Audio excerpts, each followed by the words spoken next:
Oh. 22/7. Yep, seems right. Oh. Hello? Doc? Oh boy. Anybody home down here? Doc? Doc? Whoa. Doc? It's me, Doc. I'm here. Marty, is that you? Oh, good, you're here. Yeah, I came over right away. What's the big emergency? No. There's no time for any of that. Here, take this and come along with me. Let's go. Wowzer. Doc, this is a pretty crazy workshop. Can't imagine what sort of stuff you make around here. All right, what are we doing? Do you have the stopwatch, Marty? Yeah. Good. Now when I say go, push the button and begin the counter. All right, commencing time trials in 3, 2, 1, go!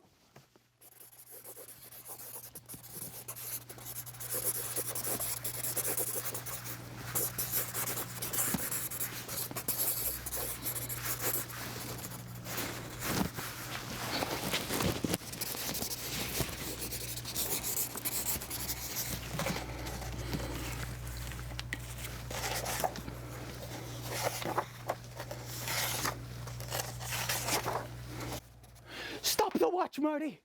What was the final time? 32 seconds. 32 seconds!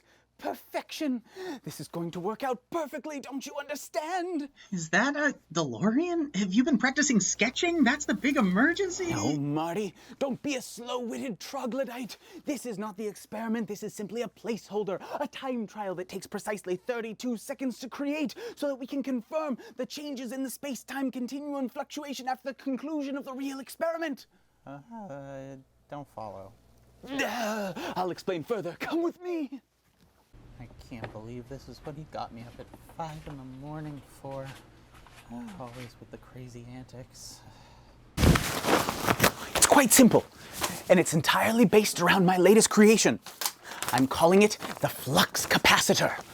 It's sort of a temporary temporal storage unit to control the passage of time. Temporal what? Now, this is obviously just a rendering. The real device would be more like the size of a standard issue lunchbox and would require the input of 1.21 gigawatts of power for proper functioning. Is that a lot? Is that a lot? Use your brain, Marty. The only place in nature that sort of power exists naturally is a bolt of lightning. Oh, or perhaps a wormhole. That's good grounds for future experiments. But I found a way to control its operation using entirely safe, man-made materials. What is that? Geez, Doc, is that plutonium? I thought you said this was safe. Of course it is. All it takes is proper handling, and it's as safe as a third rail, a guardrail. Whatever, it's fine. For our small-scale version, I've infused a 1 to 3,000 ratio of plutonium into these very pens. It'll allow the drawing of a flux capacitor to function similarly to the real device.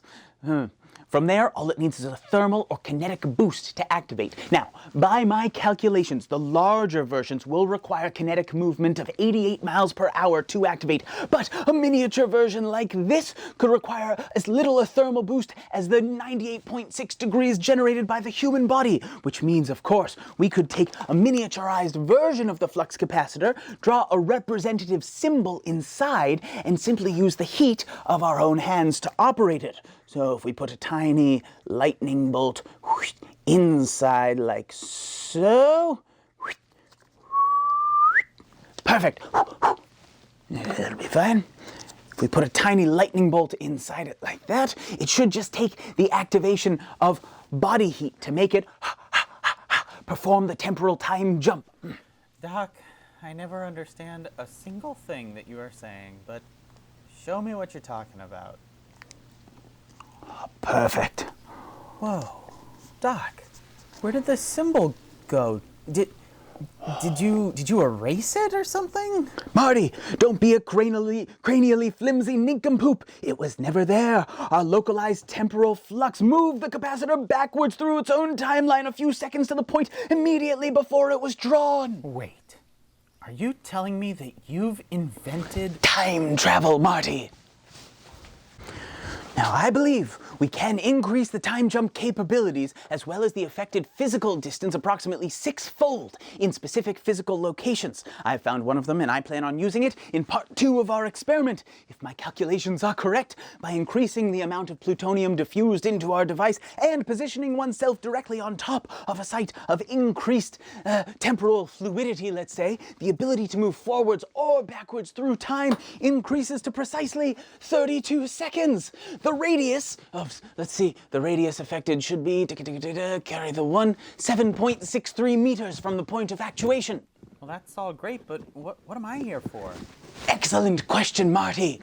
You are here to document this momentous occasion in the history of science. To put it another way, you're on video camera duty. If all goes according to plan, I should experience the drawing of this car in a temporally congruous way. But you, standing outside the radius, you'll experience a time jump of equal measure without witnessing the process. Simply put, my forward time jump will make it seem as though the drawing of a car simply appears on whatever medium we choose to draw it onto.